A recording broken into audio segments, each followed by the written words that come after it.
Hello everyone, and welcome back to another episode of Factorio.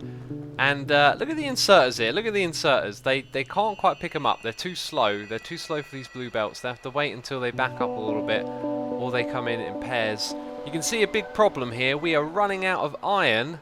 Yikes. Massive patch we had here is now down to its last bits, and another bit over there has run out. Now I can't reach it. But luckily for me, I've got my logistics robots right. And this is kind of what I wanted to show you in the last episode, just how amazing it is to tidy things up when you're done. So obviously we've got to get our hands on some more iron. And I have picked out the place as to which we are going to do that. It is actually inside of the walls. Look at this, we've got another 887,000 over here and then a 1 million over there. So we don't have to go too far out. But going far out and exploring may just be what we do in this episode, because I need to clear some space, because in the future I think what we're going to be doing is mining this uranium ore and investing in nuclear power. We might even do that next episode. I'm getting to a point now where I really need to think through what are my next steps in each episode, because we're going to be ready to start a new base soon. And so in preparation of that, I have just been making a few more things here, there and everywhere. As you'll see, we're starting to get some stack inserter filters and some stack inserters. But with me running out of iron, not much is happening over here anymore. But I've also resorted to kind of doing things the lazy way, right? I've set up these requester chests to bring the items over to these other locations. So when the base is actually working, which it's kind of not at the moment, you see little robots flying around everywhere, and that's fantastic. So I've been going around and upping up our supply of various things, getting ready for our new base. I've also been doing a little bit of research as well. I've been upgrading the damage and the firing speed of lasers, and over the end here we'll see that we are actually making lasers as well. These are laser turrets, so if you remember we had a gun turret. There was one in this area. I think I took it apart.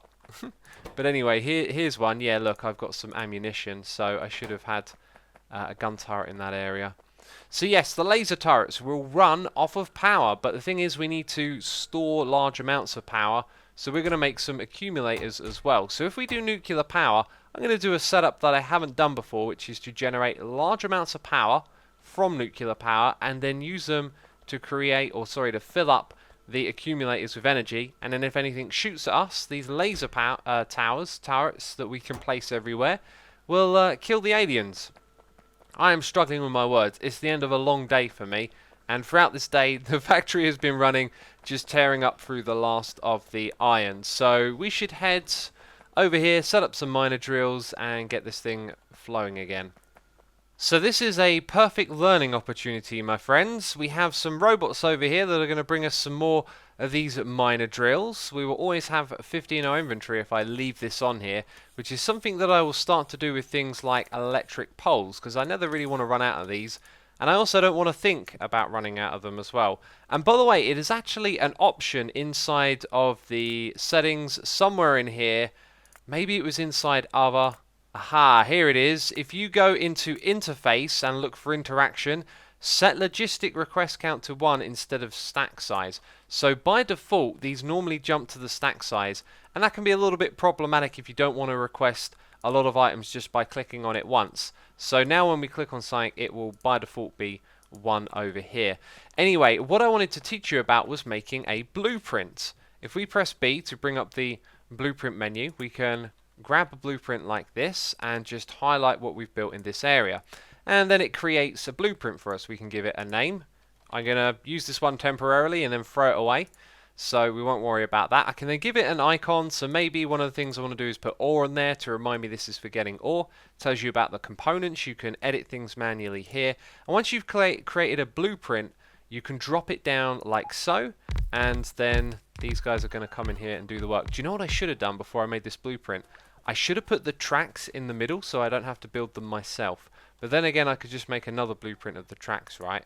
So if I line it up like this so that the electric poles overlap, then it means that they're all going to connect up in a grid, and we're going to be able to cover everything that we can see here.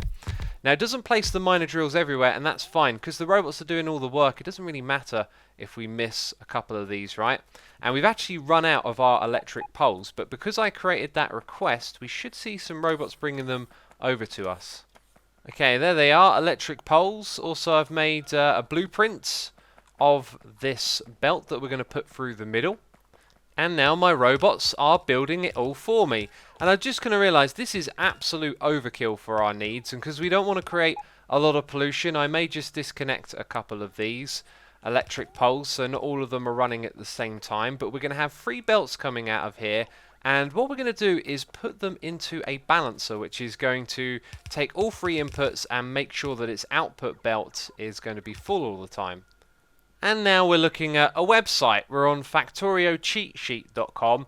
This is a great reference for many of the technical things in the game where you have to figure out ratios and speeds and throughputs and all sorts of things like that.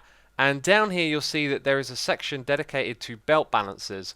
What this does is it will take all of the inputs and then evenly spread them across the outputs. And you can actually select a book here that will have all of those blueprints inside of it. So I think this is the one that we want. If I click there, it's going to copy it to our clipboard. And then inside of the Factorio game, we can go into the blueprints. We can import a string. And if I paste there, that is a bunch of code that tells it to create this book that I'm holding right here. In fact, when I'm holding the book, I believe I can hold down Control and scroll. Or is it just scroll, Alt and scroll, Shift and scroll? It's Shift and scroll. So that will take 1 input and turn it into 3 outputs, which is not what we want. That does 1 to 4. And basically I'm scrolling through all of the recipes inside of this book. So inside a book you can store lots of recipes and you can create your own. So that will balance 3 inputs into 1 output. I'm going to rotate it and put it over here, and then it will probably start to make sense. So those 3 inputs from all of these mines we've got over here will be converted into 1 output. If we right click on the book that we created, you can see all of the different blueprints that are stored. I think you can even rearrange them, which I don't want to do because they're neat and orderly at the moment. Another thing that you can do with your blueprints when you create them temporarily is right click on them and then destroy the blueprint, as opposed to putting it in a trash slot and it taking up a space in some chest somewhere. So here's another one that I've used. Let's delete that. And yeah, basically you can get rid of all of your temporary blueprints like that. Alright, so that's what satisfaction and production is currently at. You know this is going to be killer when we hook it up, which is why I showed you that first. Oh yeah, when you hover over these things, it shows you where they are in your inventory by highlighting it. So if you look to the left of the screen, there it is. I like that. That's a cool feature that I noticed just the other day. And now that they're all running, I'm going to guess it's, yeah, pretty much running it into the ground.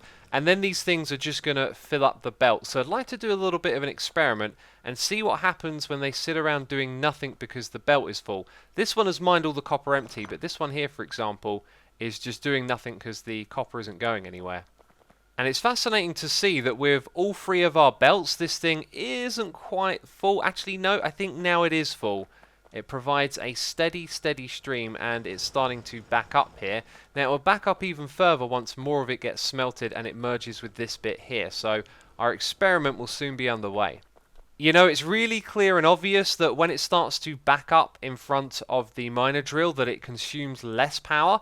If it turns off entirely, I don't know, but you can see when we turned it on, they all activated, and now they've slowly used less power because they're all backed up, which is kind of alright. So I'm probably just going to leave these here for now and let them do their thing.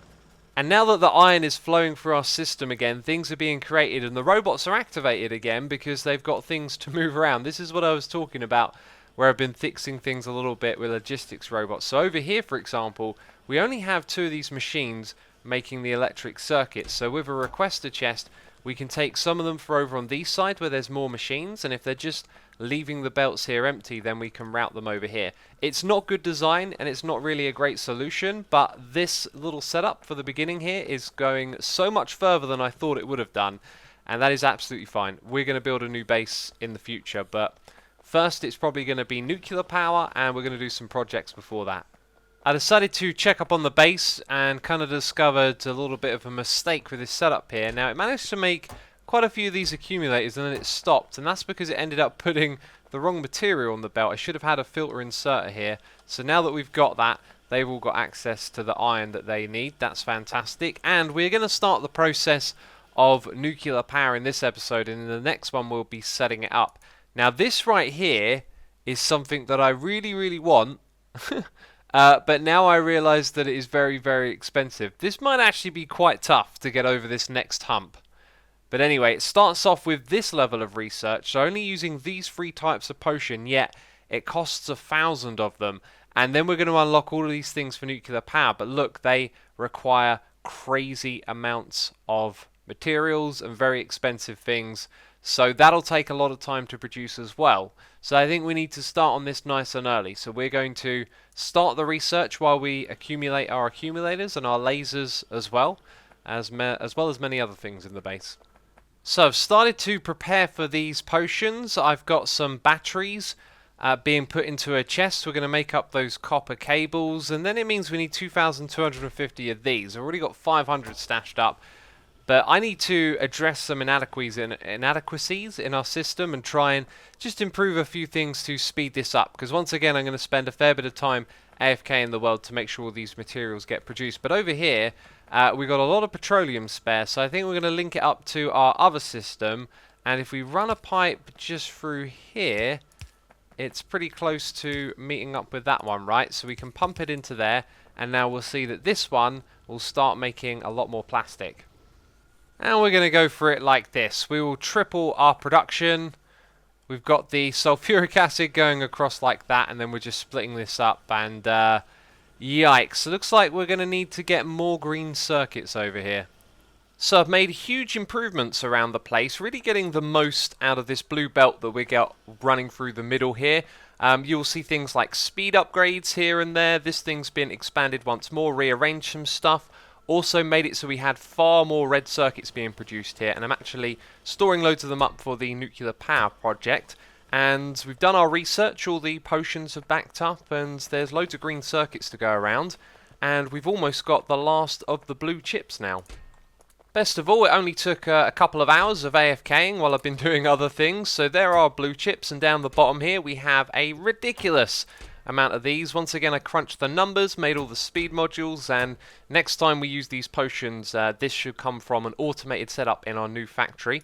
But for now, I guess we can start crafting. And down here, we're going to put in some requester chests so these can get moved along for research. So while we're crafting them, at least 4 of these machines will be running. And over here, I'm going to grab a couple of speed upgrades as well.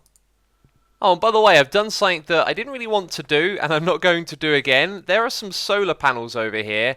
I had some made up inside of this chest for when we were going to have portable solar inside of our armor before we got the fusion reactor sorted out. And I decided just to put them down because the satisfaction hadn't been very good. And now during the daytime, the whole place runs a little bit smoother and faster. But, you know, that's just like a patch to get us over the hump to make things run a little bit faster. And for our new base, we're going to be relying on nuclear power. And here come the robots. Awesome. So as they get made, they will get flown across the base. Ah, these robots are amazing. So for now, I'm going to shut down the additional blue chip production and let this stuff start to back up as we're going to begin the research. And where is it? Yes, we definitely want this Covarex enrichment process. This is going to make our lives a lot easier, and it is very, very expensive. So more AFKing in the world, and hopefully this will be done before too long. Alright, it looks like we're making these at a speed where 4 labs is too slow for it, so I'm going to add an additional requester over on this side. Alright, another hour or so in the world, and the process is done with no potions to spare, so that's fantastic. Got a few extra parts here. And it looks like much of the factory has started to back up. So we are going to stockpile lots more of these because we're going to need them to create all the components of the nuclear reactor. And I've got to calculate how many we're going to need for the next episode where we set this up. So that'll be my next little task, is to automate the creation of these things.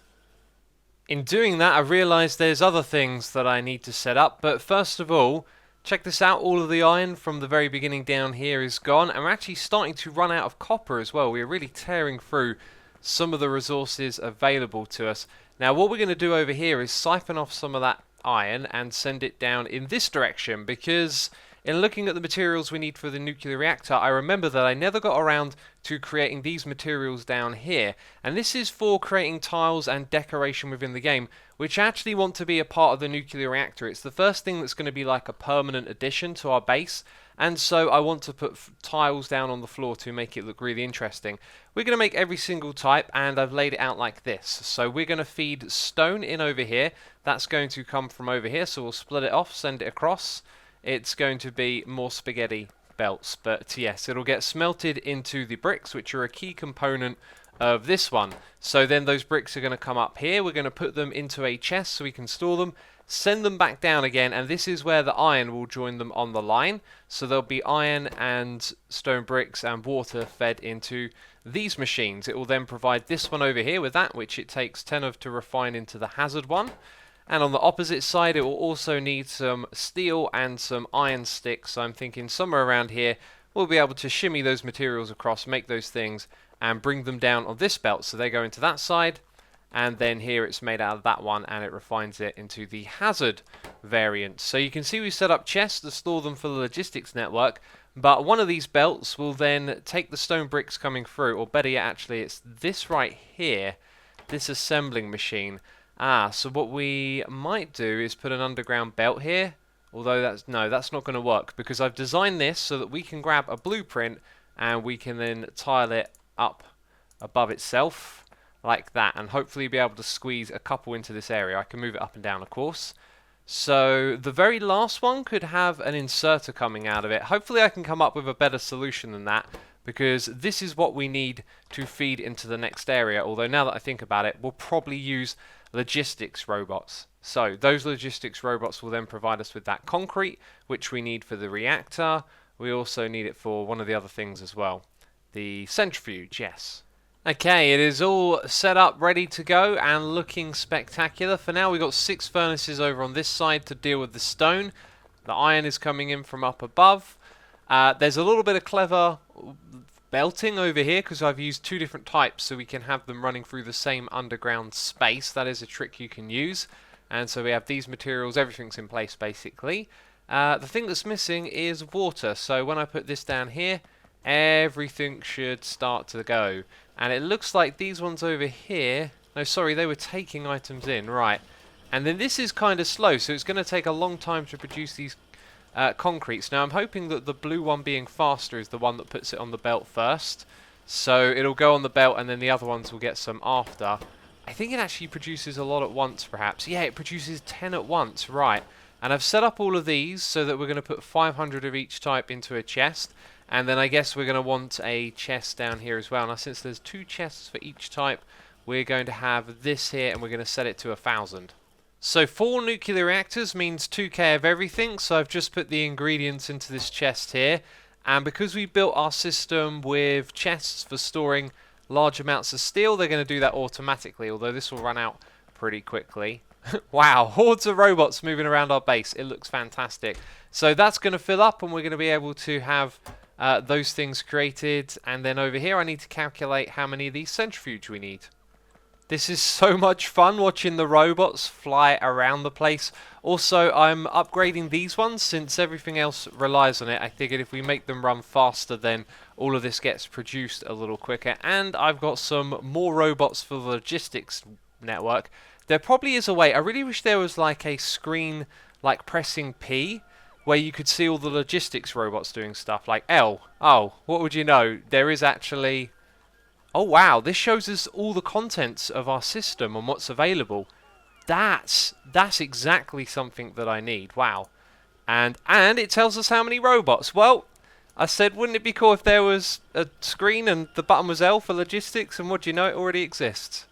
So our nuclear reactors and centrifuges have been crafted.